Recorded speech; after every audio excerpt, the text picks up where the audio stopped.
డబ్బు, అనారోగ్యం, ఉద్యోగం, వ్యాపారం అప్పులతో బాధపడుతున్నారా? వెంటనే ఈ వెబినార్లో జాయిన్ అవ్వండి. నమస్తే, వెల్కమ్ టు సుమన్ టీవీ. నేను వెల్లి చక్రధర్. ఇవాళ మనం లంసమ్ వర్సెస్ ఎస్ఐపి చూద్దామండి. ఒక బోర్డు మీద ఇప్పుడు చాలామంది అడుగుతారు, మన దగ్గర లంసమ్గా అమౌంట్ ఉంది, ఇన్వెస్ట్ చేయమంటారా లేదంటే ఎస్ఐపి చేయమంటారా అని అడుగుతారు. నన్ను అడిగితే లంసమే పెట్టండి. మీకు ఎగ్జాంపుల్ చెప్తాను. చూడండి, ఒక కార్ కొనుక్కుందాం అనుకున్నాము. ఆ కార్ ఇవాళ వచ్చి వాల్యూ 10 lakhs ఉంది.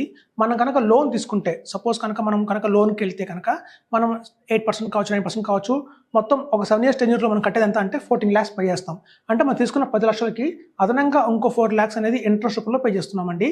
అదే కనుక హోమ్ లోన్ తీసుకుంటే ఒక 20 years టైం టెన్యూర్లో ఒక 7.5% 8% చొప్పున మనం తీసుకున్న లోన్ 1 crore అయితే మొత్తం 20 years టెన్యూర్ కంప్లీట్ అయ్యేసరికల్లా మనం రీపే చేస్తుంది ఎంత అంటే 2 crores రీపే చేస్తున్నాం. ఆల్మోస్ట్ డబల్ కడుతున్నామండి. అలాగే మ్యూచువల్ ఫండ్స్లో కూడా చూడండి, లంసంగా ఒక 12 lakhs కనుక మన దగ్గర ఉన్నాయి అంటే ఇన్వెస్ట్మెంట్ చేసేయాలండి. 12 lakhs కనుక ఇన్వెస్ట్మెంట్ చేసి 15% రేట్ ఆఫ్ ఇంట్రెస్ట్ చొప్పున మనం కనుక 15 years వెయిట్ చేస్తే మనకి 1 crore వస్తుంది. అలాగే కనుక మనం 15,000 రూపీస్ ఎస్ఐపి వేసుకుంటూ వెళ్తే, ఒకవేళ ఎస్ఐపి రూపంలో కనుక 15,000 రూపీస్ ఎస్ఐపి వేసుకుంటూ వెళ్తే మనకు ఒక ఫార్ములా ఉందండి, 15 × 15 × 15 = 1 crore అని చెప్పి. సో 15 years కనుక మనం 15% రేట్ ఆఫ్ ఇంట్రెస్ట్ చొప్పున 15,000 ఎస్ఐపి కనుక వేస్తే టోటల్గా మనం కడుతుంది ఎంత అంటే 12 lakhs కడుతున్నామండి. సో చూడండి, మనం 12 lakhsలో వచ్చే 1 crore లంసంగా పెడితే 15 yearsకి మనం కనుక ఎస్ఐపి ఫామ్లో వెళ్తే 27 lakhs ఇస్తున్నాం. అంటే అదనంగా దగ్గర 15 లక్షలు కడుతున్నాం. అంటే సంవత్సరానికి 1,00,000 రూపాయలు అదనంగా కడుతున్నాం. సో కాబట్టి మనం చెప్పేది ఏంటంటే, ఎవరి దగ్గర అయితే అమౌంట్ లేదో, ఒక మిడిల్ క్లాస్ ఇన్కమ్ ఉన్న వాళ్ళకి 30,000 రూపీస్ శాలరీ వస్తుంది, అన్ని ఖర్చులు పోయాక ఒక 3,000 మిగులుతుందంటే వాళ్ళు ఎస్ఐపి చేయాలండి. అలాగే ఒక కొంచెం హైయర్ మిడిల్ క్లాస్ కన్నా సరే, ఈవెన్ 1 lakh ఎర్న్ చేస్తున్న వాళ్ళు కూడా ఖర్చులన్నీ పోయి 90,000 ఖర్చులు పోయినాయి, ఒక 10,000 మిగులుతుందన్న వాళ్ళు ఎస్ఐపి చేయాలండి.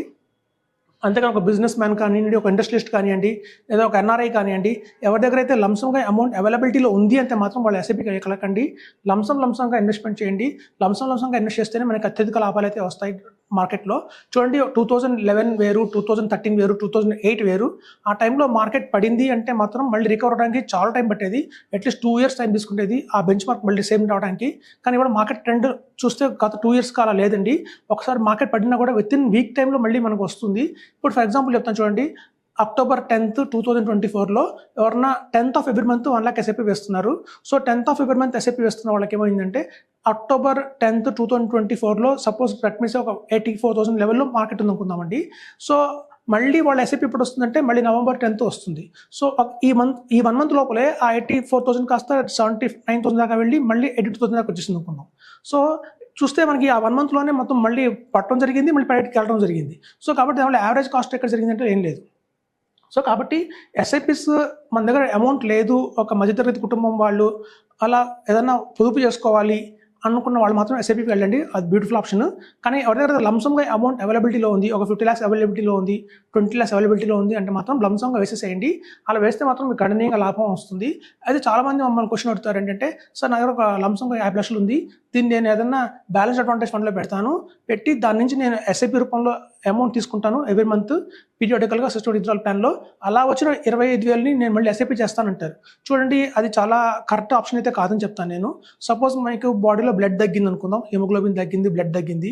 సో డాక్టర్ దగ్గరికి వెళ్ళారనుకోండి, సో ఆ డాక్టర్ మీకు ఈ చేతిలోంచి బ్లడ్ తీసి మళ్ళీ చేతిలో ఎక్కించారనుకోండి, అది లాభమా?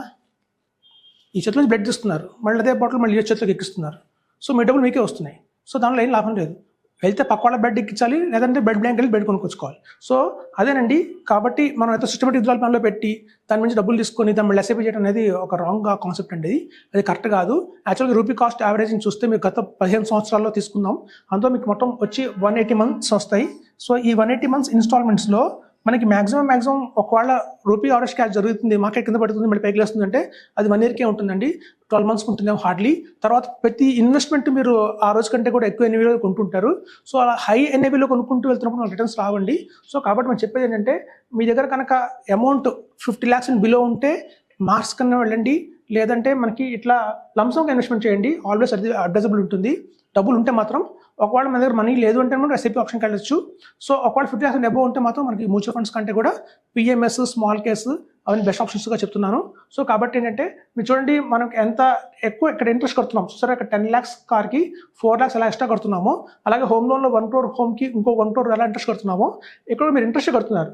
ఆల్మోస్ట్ 15 lakhs మీరు ఎక్కువ ఇంట్రెస్ట్ కడుతున్నారు సేమ్ 1 crore కార్పస్ కోసం. సో మీకు 12 lakhs లంసంలో పెట్టే కన్నా 27 lakhs ఎస్ఐపి రూపంలో వెళ్ళడం బెటర్ అని ఆలోచించండి. ఒకవేళ మీ దగ్గర ఈ అమౌంట్ కనుక ఉంటే మాత్రం లంసంగా వేసేయండి. ఆ మిగిలిన అమౌంట్ మీరు ఏదైనా వెళ్ళొచ్చు, టూర్స్కి వాటికి వెళ్ళొచ్చు. అంతేకాని మనకు చూడండి ఉన్నది ఒక లైఫ్, మొత్తం ఇన్వెస్ట్మెంట్ కాకుండా కొంచెం అదర్ తీసుకొని మనం స్పెండ్ చేయాలి కాబట్టి, సో మీ దగ్గర లంసంగా ఉంటే మాత్రం ఇన్వెస్ట్ చేసేయండి. ఏదైనా ఎక్స్ట్రా ఉంది మాకు వల్ల కావట్లేదు అంటే మాత్రం ఎస్ఐపికి వెళ్ళండి. సో నా రికమెండేషన్ అయితే స్ట్రాంగ్గా లంసంకి వెళ్ళమని చెప్తాను. మార్కెట్ హైలో ఉందో డౌన్లో ఉందో చూడకండి. మీకు కనుక 5 years టెన్యూర్ ఉంది, 10 years టెన్యూర్ ఉంది అంటే మాత్రం ఖచ్చితంగా లంసంకి వెళ్ళండి. మార్కెట్ ఎంత కరెక్ట్ అయినా కూడా అంతకన్నా డౌన్కి వెళ్ళదు, పైకి వెళ్తుంది. ఇప్పుడు మన ఇండియన్ ఎకానమీ చాలా స్ట్రాంగ్గా ఉంది. 2040 దాకా కూడా బుల్ రన్ ఉంటుంది తప్ప అందులో నెట్ రాదు మనకి. సో మాక్సిమం 5 టైమ్స్ ఎక్స్పెక్ట్ చేస్తున్నాము. సో ఇట్లాంటి ఒక గోల్డెన్ ఆపర్చునిటీలో మాత్రం మీరు వదులుకోకండి. లంసంగా ఎంత పాసిబిలిటీ ఉంటే అంత పాసిబిలిటీలో ఇన్వెస్ట్ చేయండి. ఇప్పుడు చూడండి 2040 తర్వాత మార్కెట్ పెరుగుతుందంటే పెరుగుతుంది. మార్కెట్ పెరిగినా కూడా రిటర్న్స్ అలా రావండి, డబుల్ డిజిట్ అయితే మనం ఎక్స్పెక్ట్ చేయలేము. ఓన్లీ యూఎస్ ఎకానమీ లాగా 8%, 9% వస్తుంది మనకు కూడా. సో కాబట్టి ఇది ఒక మంచి ఆపర్చునిటీ అండి. ఇట్లాంటి గోల్డెన్ టైంలో మన దగ్గర డబ్బులు ఉంటే కూడా ఎస్ఐపి వేయకూడదు. డబ్బులు ఉంటే మాత్రం అవకాశం ఉంటే మాత్రం ఎన్ఆర్ఐస్ కావచ్చు, ఇండస్ట్రియలిస్టులు కావచ్చు, డాక్టర్స్ కావచ్చు, ఎవరి దగ్గర అయితే ఉంటుందో అమౌంట్ బల్క్గా లంసంగా ఇన్వెస్ట్ చేయండి. అలా అని చెప్పి మ్యూచువల్ ఫండ్స్లో మీరు ఒక 30 funds, 40 funds కొనుక్కోండి, 12 funds కొనుక్కోండి. మార్స్ ఒక టూల్స్ ఉంటాయి, కొన్ని టూల్స్ 5 funds మించుకోండి. 5 fundsలో కూడా ఒక కాంట్రా ఫండ్, ఒక మిడ్ క్యాప్, ఒక స్మాల్ క్యాప్, ఒక ఫ్లెక్సీ క్యాప్, అలా 5 తీసుకోండి. బెస్ట్ ఆఫ్ ద బెస్ట్ చాలండి. మోర్ దాన్ 5 ఉన్నాయంటే మాత్రం మనకు డైల్యూట్ అయిపోతుంది రిటర్న్. ఎందుకంటే ఒక్కొక్క ఫండ్లో హౌస్లో వచ్చి స్టాక్స్ 9 నెంబర్ ఉంటాయి. ఒక ఫ్లెక్సీ క్యాప్ తీసుకోండి, మీకు తెలియకుండానే 150 stocks కొంటున్నారు. అలా మీరు 5 funds కొన్నారంటే 500 stocks ఈజీగా ఉంటాయి. మీరు బియాండ్ దట్ వెళ్ళారంటే మాత్రం 700 stocks, 800 stocks, 1000 stocks కొంటున్నట్లు లెక్క. సో 1000 stocks మీరు పెట్టారంటే అందులో రిటర్న్స్ అయితే రావండి. క్వాలిటీ ఉంటే ఓన్లీ 50-60 stocks మాత్రమే ఉంటాయి. సో కాబట్టి మనం కనుక మ్యూచువల్ ఫండ్స్లో ఎప్పటిదాకా వెళ్ళాలి అంటే కేవలం 50 lakhs వెల్త్ అక్యుమిలేట్ అయ్యేంత వరకే. వన్స్ 50 lakhs వెల్త్ అక్యుమిలేట్ అయింది అంటే నెక్స్ట్ స్టెప్ ప్రీమియర్స్కి వెళ్ళిపోండి అని స్ట్రాంగ్గా చెప్తున్నాను. సో ఇదండి లంసమ్ వర్సెస్ ఎస్ఐపి. మనం కనుక ఎస్ఐపి మోడ్లో వెళ్తే అత్యధికంగా 15 lakhs ఎక్స్ట్రా కడుతున్నాము. ఇది తెలుసుకున్న తర్వాత మీరు ఎస్ఐపి చేయాలా వద్దని థింక్ చేయండి. Thank you.